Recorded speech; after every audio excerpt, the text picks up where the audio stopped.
information as an age was very short, because when IT came along, the information technology, they gave us so much information, we didn't know what to do with it. It was just overkill. And yet, we're all grateful for it. But then we moved into the communication age, and the same IT technology began to serve in communication. A brief history. Whenever the language of the people was put into the alphabet, that was a major communication breakthrough. They could take the concepts and hold them for generations to come. And those things that they had learned from their forefathers, they could go back and say, this is what they really did say. The next breakthrough was the Gutenberg Press, whenever the Bible was actually printed in the language of the people, and it happened in Germany.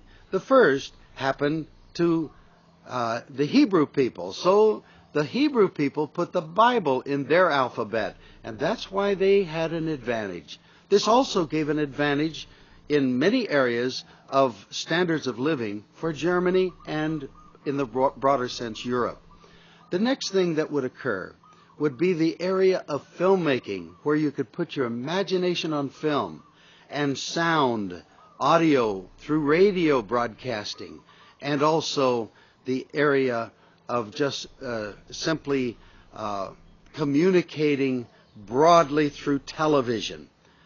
But the big one came with IT.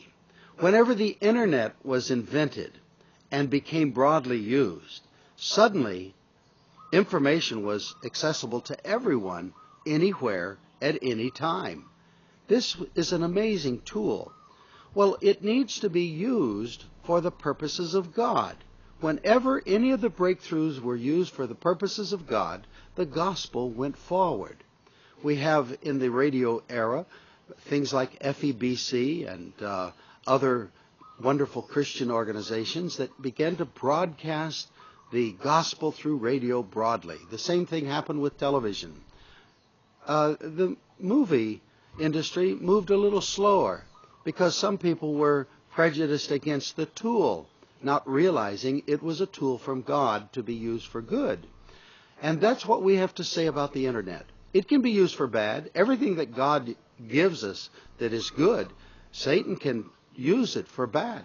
But when we understand the missionary purposes for IT, then we will begin to understand God wants IT missionaries.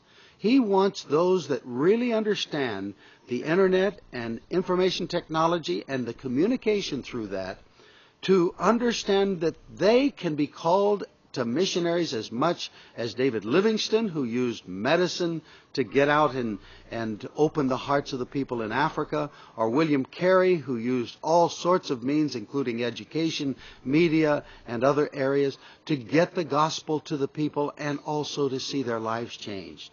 We have a technology here that can literally change the nations. I was just talking to our leader in the Amazon, and she said that they are now able to perform all the major functions of a doctor with a new course that they're offering, according to the government's permission, where there is no doctor. But when they put a television camera there, through technology, IT technology, through the satellite, and a doctor is at the other end of the line, they can save many, many lives simply through this means of IT. Well, we've got to have a lot of IT missionaries.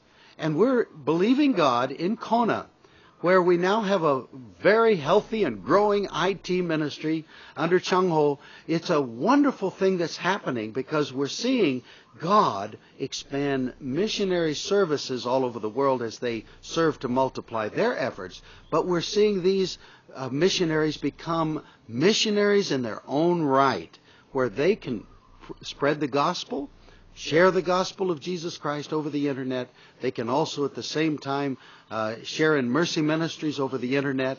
They can share in training over the internet. And we believe in doing all of that because God has called Youth with a Mission to do it all.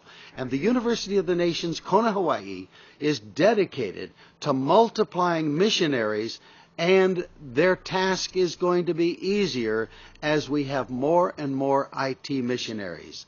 And would you pray that God will send forth laborers into the IT missionary field?